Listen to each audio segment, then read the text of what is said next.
Cet exercice va s'intéresser à l'espace de Minkowski, c'est-à-dire on va étudier quelques quadrivecteurs. Voilà, on veut donner une fonction d'onde. Psi égale psi0, c'est-à-dire son amplitude, sa valeur maximale, sin ou bien cos de pi, facteur de nu, c'est la fréquence de l'onde, t moins kr. Ça, c'est le postulat de Fresnel.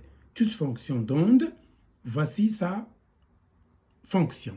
Voici, toute onde sinusoïdale est régie par une fonction sinusoïdale ayant cette forme. Ça, c'est le postulat de Fresnel. Bien sûr, avec qu'est-ce que c'est que le vecteur K? C'est le vecteur d'onde. Ça veut dire qu'il dirige l'onde électromagnétique. Je rappelle que l'onde électromagnétique, c'est un couple EB, un champ électrique, et un champ B magnétique. C'est ça l'onde. Donc, qui va diriger ces deux vecteurs qui sont toujours orthogonaux? C'est un troisième vecteur orthogonal au plan B, c'est le vecteur d'onde. C'est la locomotive qui dirige l'onde EB. Ça y est, ça s'appelle le vecteur d'onde. Sa norme, c'est 1 sur lambda, c'est le nombre d'ondes.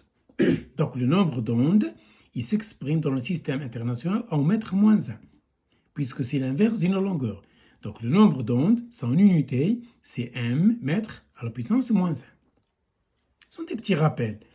Petit r, c'est le rayon vecteur. C'est ce que vous avez l'habitude de noter OM, c'est le vecteur position. C'est le rayon vecteur. Ça y est? Voilà. 3 petites questions. Déterminer le quadrivecteur de position. Ensuite, la même question, le quadrivecteur d'onde.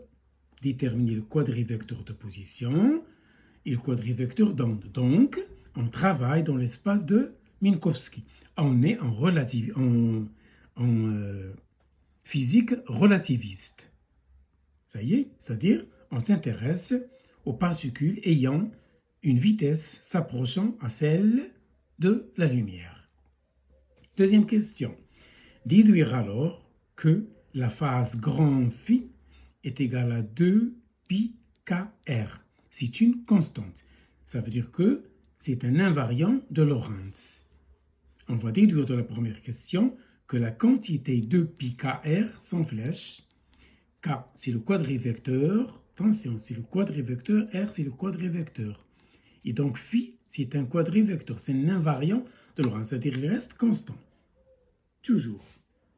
Troisième et la dernière question, déterminer le genre du quadrivecteur K. Parce que le genre du quadrivecteur K, c'est 3K.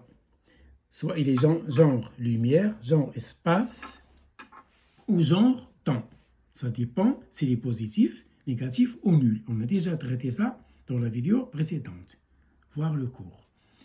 Et voilà les éléments de réponse à cet exercice. Donc, le quadrivecteur position, d'après le cours, c'est R, alpha, ça veut dire les coordonnées contravariantes. R, alpha, est égal, la composante du temps, c'est Ct, et le rayon vecteur x, y, z habituel, R avec flèche. Donc, R, c'est le vecteur position, alors que R, c'est le quadrivecteur position. Il n'est pas fléché. Donc, R à la puissance alpha, ce sont les coordonnées réduites. Alpha varie de 0 à 3. Alpha égale à 0, c'est Ct. Alpha égale à 1, c'est x. Alpha égale à 2, c'est y. Et alpha égale à 3, c'est z. Le quadrivecteur d'onde, c'est K, alpha, sur les coordonnées réduites. Lorsque alpha est en haut, je dis qu'il s'agit de coordonnées contravariantes.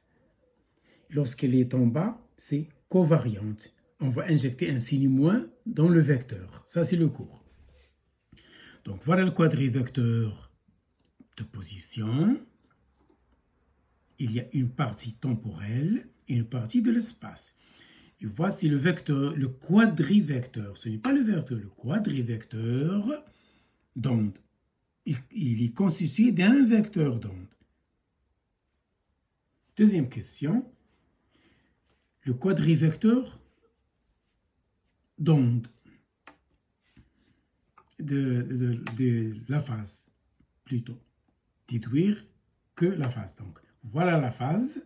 Deuxième question. La phase grand phi, c'est 2π facteur de nu t moins kr. Nu, c'est la fréquence de l'onde. Ça y est. Donc, cherchons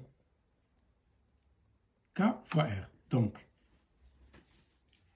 k fois r, c'est-à-dire le produit des deux quadrivecteurs. Le quadrivecteur d'onde fois le quadrivecteur de position. Il suffit de multiplier la composante du temps avec celle du temps. Voilà, ct fois nu sur c. Voilà. Moins, toujours, c'est ça le produit scalaire de deux quadrivecteurs. La composante du temps moins le produit des deux vecteurs. Vecteur d'onde, vecteur position. Voilà le produit des quadrivecteurs KR. C'est cette quantité. C'est donc, je simplifie, CC, donc c'est une UT moins le produit scalaire KR.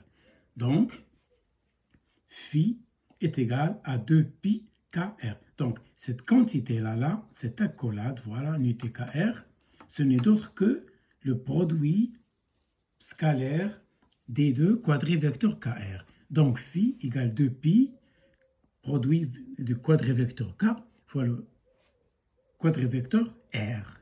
C'est une constante, c'est un invariant de Lorentz. Ça y est. Troisième et la dernière question. Si on vous demande le genre d'un quadrivecteur, cherchez la norme au carré. Cherchez le quadrivecteur au carré. Donc ce carré, ce n'est pas la coordonnée réduite, c'est au carré, c'est-à-dire k fois lui-même. Pour déterminer le genre, il faut toujours passer par le carré. Donc k carré, c'est nu carré sur c carré, moins 1 sur lambda, le tout au carré. C'est donc égal à 0, puisque cette quantité est égale à celle-là, puisque 1 sur lambda, c'est nu sur c par définition. Donc, puisque k au carré est égal à 0, dans l'espace de Minkowski de dimension 4, M indice 4, c'est-à-dire l'espace de Minkowski de dimension 4, le vecteur d'onde, le quadrivecteur d'onde est du genre lumière, car il dirige l'onde lumineuse. Pourquoi il est genre lumière? Parce que sa norme au carré est nulle. Tout quadrivecteur dont la norme au carré est nulle est classé dans la classe des genres lumière. Ça, c'est le cours. Et voilà pour cet exercice.